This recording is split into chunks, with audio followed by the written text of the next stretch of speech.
আসসালামু আলাইকুম ওয়ারাহমাতুল্লাহি ওয়াবারাকাতুহু। রমজান মাস রহমত, বরকত আর ক্ষমার মাস। এই পবিত্র মাসে আমরা সবাই আল্লাহর কাছে একটু বেশি করে ক্ষমা চাই। গুনাহের জন্য আস্তাগফিরুল্লাহ পড়ি, তাওবা করি। কিন্তু মনে কি কখনো প্রশ্ন জেগেছে, আল্লাহ কি সত্যিই আমার তাওবা কবুল করছেন? আমি কি সত্যিই ক্ষমা পাচ্ছি? আজ আমরা কুরআন ও হাদিসের আলোকে এমন ৩টি বিশেষ লক্ষণ নিয়ে কথা বলবো, যেগুলো আপনার জীবনে দেখতে পেলে আপনি আশা করতে পারেন যে মহান আল্লাহ আপনার তাওবা কবুল করছেন এবং আপনাকে ক্ষমা করে দিচ্ছেন। ভিডিওটি শুরু করার আগে একটি ছোট অনুরোধ, আপনি যদি চান আল্লাহর রহমত আপনার জীবনে বেড়ে যাক, তাহলে ভিডিওটিতে একটি লাইক দিন এবং কমেন্টে লিখুন আলহামদুলিল্লাহ। ইনশাআল্লাহ এটি আপনার জন্য সাদাকায়ে জারিয়া হবে। মনে রাখবেন, আল্লাহ তাআলা কোরআনে বলেন, হে মুমিনগণ, তোমরা আল্লাহর কাছে খাঁটি তাওবা করো। আর আমাদের প্রিয় নবী সাল্লাল্লাহু আলাইহি ওয়াসাল্লাম বলেছেন, আদম সন্তানের সবাই গুনাহ করে, আর উত্তম গুনাহগার হলো তারা যারা বেশি বেশি তাওবা করে। তাই হতাশ হবেন না, আপনার গুনাহ যত বড়ই হোক, আল্লাহর রহমত তার চেয়েও বিশাল। চলুন জেনে নেই সেই ৩টি লক্ষণ। প্রথম লক্ষণ, অন্তরের পরিবর্তন এবং গুনাহের প্রতি ঘৃণা। সবচেয়ে বড় এবং প্রথম লক্ষণটি আপনি নিজের ভেতরেই অনুভব করবেন। একটু খেয়াল করে দেখুন, আগে যে গুনাহ করতে আপনার দ্বিধা হতো না বা যেটাকে আপনি তেমন কিছুই মনে করতেন না, এখন সেই গুনাহের কথা ভাবলেই কি আপনার মনে অস্বস্তি লাগে? অন্তরটা কি কেঁপে ওঠে? যদি উত্তর হ্যাঁ হয়, তাহলে এটি আপনার তাওবা কবুল হবার অন্যতম বড় একটি চিহ্ন। কারণ সত্যিকারের তাওবার প্রথম প্রভাব মানুষের অন্তরের ওপরই পড়ে। যখন বান্দা আন্তরিকভাবে ক্ষমা চায়, আল্লাহ তার হৃদয়ে একটি নূর দান করেন। ফলে সেই অন্তর আর গুনাহের মধ্যে শান্তি খুঁজে পায় না। রাসূল সাল্লাল্লাহু আলাইহি ওয়াসাল্লাম বলেছেন, যখন তোমার ভালো কাজ তোমাকে আনন্দ দেয় এবং খারাপ কাজ তোমাকে কষ্ট দেয়, তখন তুমি মুমিন। মুসনাদ আহমদ।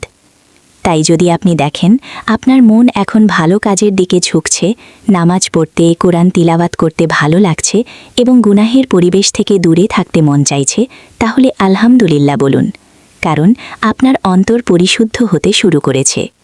দ্বিতীয় লক্ষণ, জীবনে অদৃশ্য সহজতা এবং দোয়া কবুলের অনুভূতি। আপনি হয়তো খেয়াল করছেন, রমজানে ইস্তেগফার শুরু করার পর আপনার দোয়াগুলো আগের চেয়ে দ্রুত কবুল হচ্ছে। জীবনের কঠিন কাজগুলো, যেগুলোতে আগে বারবার বাধা আসছিল, সেগুলো যেন অদৃশ্যভাবে সহজ হয়ে যাচ্ছে। এটি তাওবা কবুলের একটি শক্তিশালী লক্ষণ। কারণ বেশি বেশি ইস্তেগফার শুধু গুনাহি মাফ করে না, বরং জীবনের বন্ধ দরজাগুলোও খুলে দেয়।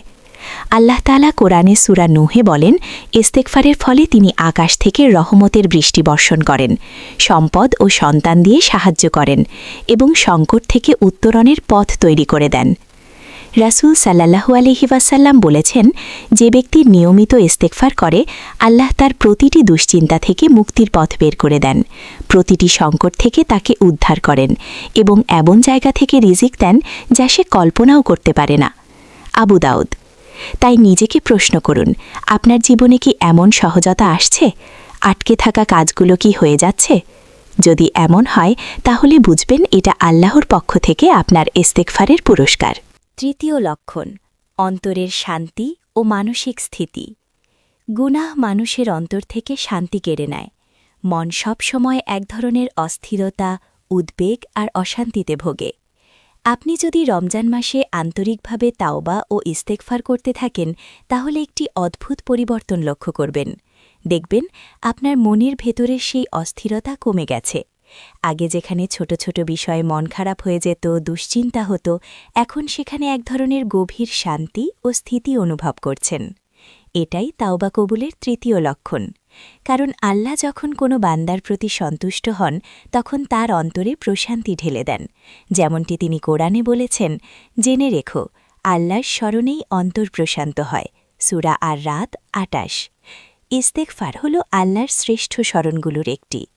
এই স্মরণের মাধ্যমে যখন আপনার মন শান্ত হয়ে আসছে, জীবনের চ্যালেঞ্জগুলো মোকাবিলা করার জন্য আপনি আগের চেয়ে বেশি ধৈর্যশীল ও স্থির অনুভব করছেন, তখন নিশ্চিত হতে পারেন যে আল্লাহ আপনার তাওবা কবুল করছেন এবং আপনার হৃদয়ে সাকিনা বা প্রশান্তি নাজিল করছেন। প্রিয় দর্শক, তাহলে সংক্ষেপে 3টি লক্ষণ হল: 1. গুনাহের প্রতি ঘৃণা ও ভালো কাজের প্রতি ভালোবাসা। 2. জীবনের সহজতা ও দোয়া কবুল হওয়া। 3. অন্তরে গভীর শান্তি ও স্থিতি অনুভব করা। যদি এই লক্ষণগুলোর কোনো একটিও আপনার জীবনে দেখতে পান, তাহলে হতাশ হবেন না। আল্লাহর শুকরিয়া আদায় করুন এবং ইস্তেগফার চালিয়ে যান। আল্লাহর রহমতের দরজা সব সময় খোলা। আসুন, এই পবিত্র রমজানের বাকি দিনগুলোতে আমরা আরও বেশি করে তাওবা করি, ইস্তেগফার করি এবং আল্লাহর নৈকট্য লাভের চেষ্টা করি। আল্লাহ আমাদের সকলের তাওবা কবুল করুন, আমাদের গুনাহ ক্ষমা করুন এবং আমাদের অন্তরকে তার নূর দিয়ে আলোকিত করুন। আমিন। আসসালামু আলাইকুম।